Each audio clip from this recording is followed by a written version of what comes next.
So, guys, welcome to the podcast. We have a recurring guest on our show today. So, Cheyenne, good to have you Hello. back.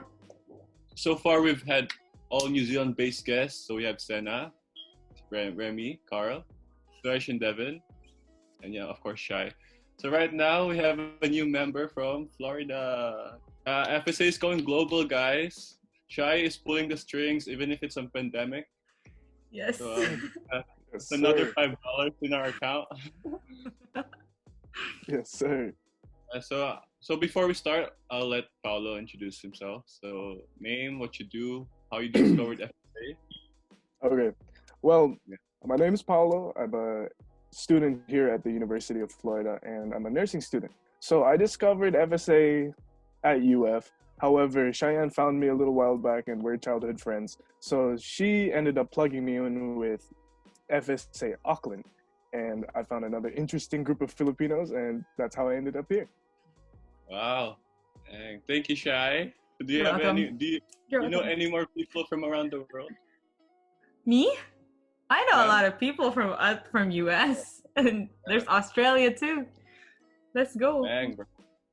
So yeah, notice we're calling it a show now because we're having visuals, guys. It's the first one. So our topic for this episode is taking risk and facing your fears. So Paolo, you mentioned that you go to a nursing school, right? Yes.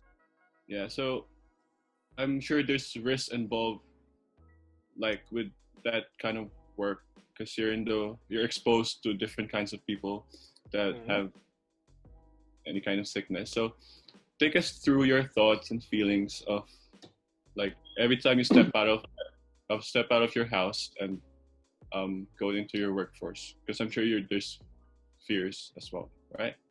Right. So, aside from nursing school, I work at a hospital as a patient care assistant. That's like a step below nurses. We tend to be the one who see the patients the most. We help them with activities of daily living and such, and that includes like exercising them, getting them food and such. I take their vitals as much as every hour, check on their well-being, and then if anything's wrong, I could get a PT, a nurse, and like I'm equipped to like if something were to, let's say, go wrong, they have cardiac arrest, I'll like hit a button and then it's like a code and then we resuscitate the patient. I'll probably be the one doing like compressions and like all that stuff.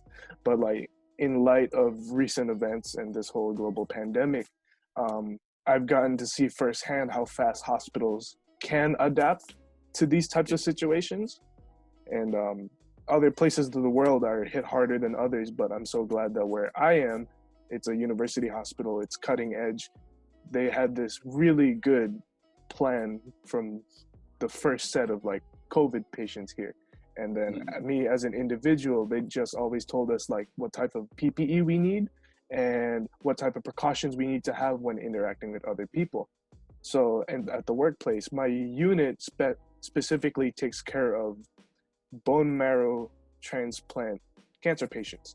So they're receiving treatment and they're immunocompromised. So regularly, we will never have anyone who's sick onto our unit because it could potentially kill our entire patient population. But in recent events, I can get like moved or requested by other units to work over there. So of those units, I can work in what you call rule-out units. Rule-out units are people who they ruled out as possible COVID patients. And in those rooms, we don't know who has what. They're definitely sick. I have to go in with PPE in addition to just a regular surgical mask. I'll usually wear like face shields. I'll wear a cap. I'll have like extra gowns on top of me. Like I have a serious set of gear. And then we have precautions regarding when you take it off so that you minimize the spread. And we found that as of right now, no one's died in Alachua County as a result of this disease. Yeah, sure. Yeah, so risk affects people differently, right? So some people have no problem whatsoever, but some struggle with risk, and understandably so. So I'm curious, are you guys natural risk takers, or are you like that people that are afraid to step out of that? So Shai, let me start with you. Risks are, I don't know. parang I play it safe for most of the time. But like there are some risks, like for example, when you go to, I don't know, when you go cliff diving, for example. Yeah. Have you tried diving before? Yes, but apparently not to the same heights that Cheyenne loves to jump from. Ooh. Yeah, cliff diving for one, kasi well, safety, that's a risk. But there's also risks that are not necessarily like life and death. Just like it would affect a lot of, I don't know, a lot of factors that aren't necessarily bad, but you know, you could be better. Like for example, like career choices, those type of stuff, what you do with your life and shit. Pero like, oops, nagmura ako. We'll just remove that. I guess we're Joe Rogan now. But like, I'm thinking what risks I do on the daily.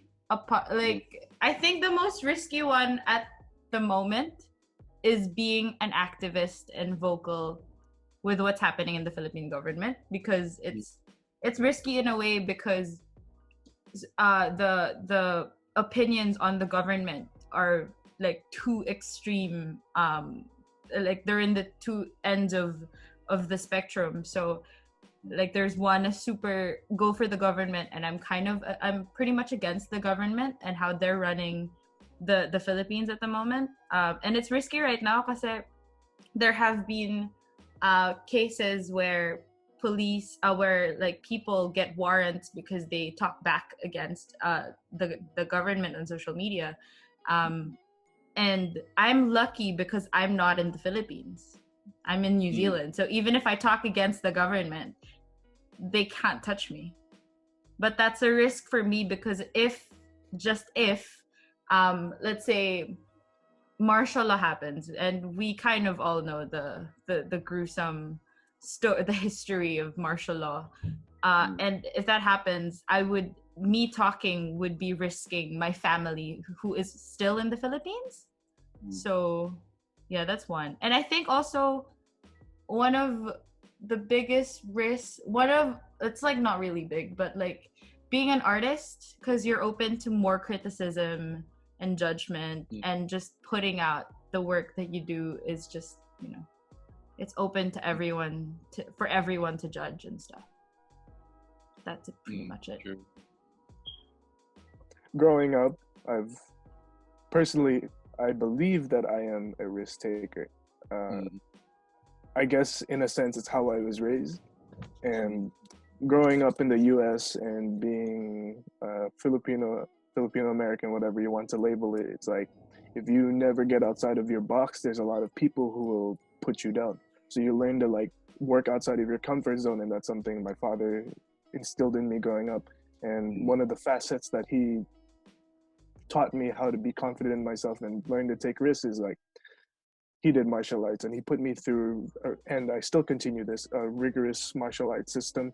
I do Shaolin style Kung Fu. It's full contact. I get hurt a lot. I do a lot of crazy stuff. And it's like, I take risks with my health and with my own practice and my time with that already. So that being one of the struggles that I overcome regularly, I don't really have to worry about a lot of the things externally. I can just take those risks and trust my instincts, trust in God, be it what you will, what you want to call it. I just do what I have to do. I don't think about the consequences too much. Yeah. That's a good mindset. But I guess one of the reasons why people are afraid to take risks because of fears and doubts. So everyone obviously have fears. So how much does your fear, that includes doubt, affect your life? Do you struggle with overcoming them, or? For me, because I'm a performance poet. I do spoken word and I perform and stuff. I put out my poetry, I paint, and then I post it on Instagram. So one of the biggest fears that I overcame pretty easily was public speaking and performance. And super thankful ako sa mga friends, sa mga teachers ko ng grade school. Kasi they were really supportive, and parang sobrang welcoming kasi ng crowd sa Philippines when you're when you know when you speak in public and stuff. And some like in America, for example, I found a statistic where the number one fear was public speaking, second was death. So you know, for some people it's easier to overcome some fears than others. Like for me, I'm not afraid of dying.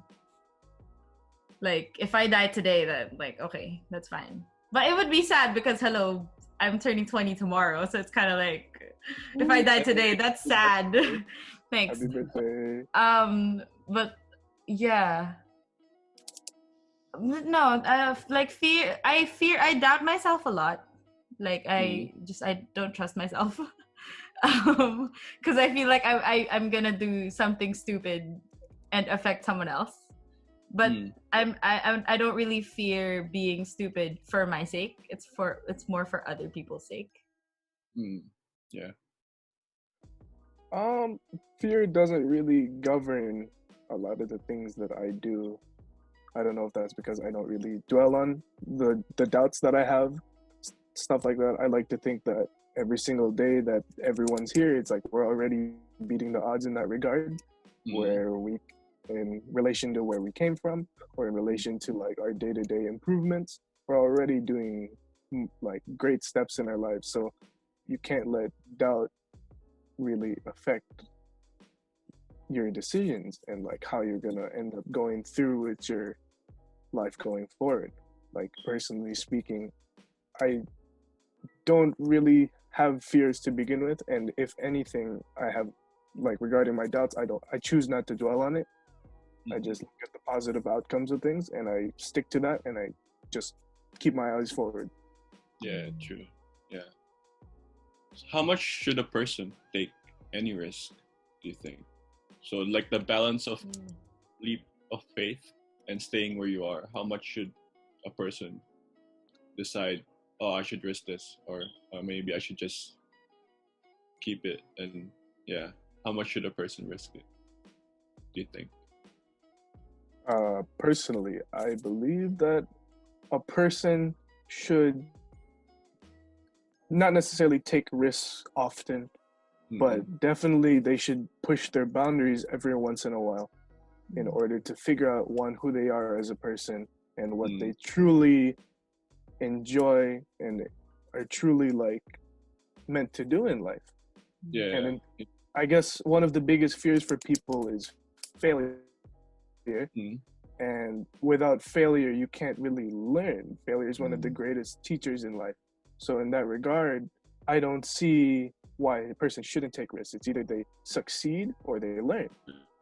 Yeah. So why not take a risk? Yeah. And yeah, Paolo touched on that. Chai, what something that you discovered from facing your fear? That you wouldn't. Yeah. Well, that's true. For one, as Paula said, growth. I think if there was one thing with public speaking, if I didn't face that public speaking and fear of judgment kind of thing, I probably wouldn't be a poet as I am today. And I probably wouldn't grow. I would have grown differently as a person. Because I feel like every little bit of things that happened with our lives, no matter how big or no matter how small, it affects how we grow and how we move on with life. So I feel like if I didn't face the fears I did face, I would be a completely different person that I am today. Yeah. And honestly, speaking of risks, faith. I think there's a lot of risk we put onto faith because we invest so much time and effort into being like religious, if that's what you can call it. Like, because I'm close to my faith. I'm pretty close to my faith. And I feel like because imagine if we just die and like after death there's really nothing. Imagine like thinking that you spent so much time in your life praying to a god that does not exist. You know, like that's a risk. Also another risk that I took was Paolo left the Philippines in 2000 and like what, 6? Yeah, 2006. We have not talked. I haven't talked to him in a long time. And I just happened to find him last year around October. If I didn't message him, we probably still won't be talking right now and he would not be here. That's a risk because I risked humiliating myself by messaging that a stranger pretty much. So that turned out for the better. See, like right now you guys are like we that. Good. Yeah. So for me, like there's a quote that it's one of my favorite quotes. It's if nothing changes, if nothing changes. So like if if you become like stagnant and don't push yourself to like take risks or face your fears, nothing's gonna change. Yeah, and there's this one thing that they say when you invest money: higher risk, higher returns. Yeah. Because you risk more, there's more returns. So I guess wrap it all off. Is there an advice for anyone afraid of facing their fears, or taking their risks? Is there an advice that you can give them? I think the most overused, but it makes sense to use it. The Nike quote that just do it. Simple. Yeah, because honestly, because no one else can tell you to do it if you can't tell yourself to do it. Even if somebody else peer pressures you, at the end of the day, it was your choice to do it. So just do it. Like, because personally, I would rather regret things I've done than things I haven't done. Because that would suck. Imagine like, I should have just bought that thing when, you can just say, I shouldn't have bought that thing, but then you can do something with that thing. Something like that. So just do it, honestly. And there's a lot of, as Paolo said, it's either you grow from it or you learn, whatever. You succeed or you learn. It's the same, it's growth. So just do it. Yeah. Paola? I think the best advice that I could give for someone who's afraid of facing their fears is to just trust themselves. Trust their own decision making. And when you face adversity, keep an eye on why you're doing things, the positives, and the best outcomes. And don't let go of that. True. And I guess like, rejection, like, because one of the fears are rejection, right? Like understand that rejection is gonna happen. You're gonna fail, but then you're not gonna appreciate when you succeed if you don't fail, right? So you have to fail to appreciate success. So I appreciate you guys for joining me to the show, our very first visual show. So I have one more last question pala. What's your favorite Filipino dish or dessert? Dessert. Totally related to our topic pala. What's my favorite dish? It's between sinigang and kare-kare. Oof. Yeah. Dang. Classic. Dessert, hindi ko alam, parang masyadong maraming masarap na dessert sa Philippines. Yeah. Is there one? Like a particular one? Wala. Fruit na lang, mango. Philippine mangoes, I miss. True. Ikaw, Paola. Food, we don't really make it here a lot, but I really like sisig. And for a dessert, I really like taho. And I'm lazy. I don't personally make that, but it's my favorite. I was thinking you were gonna say Sansrival. I swear. I was like, there's no way he's not gonna say Sansrival. What the heck? Taho! No, here's the thing about Sansrival, right? Here's the thing that's difficult about it. I can't eat too much of it before I start getting overwhelmed. But I can shovel taho down my throat all day. it's too buttery, nakaumay masyado pag marami. Right. Pero masarap. Yeah. Dang. That's fair. Oh, I want to have. Ooh. Thank you again, guys. Like and subscribe to this channel. And until next time.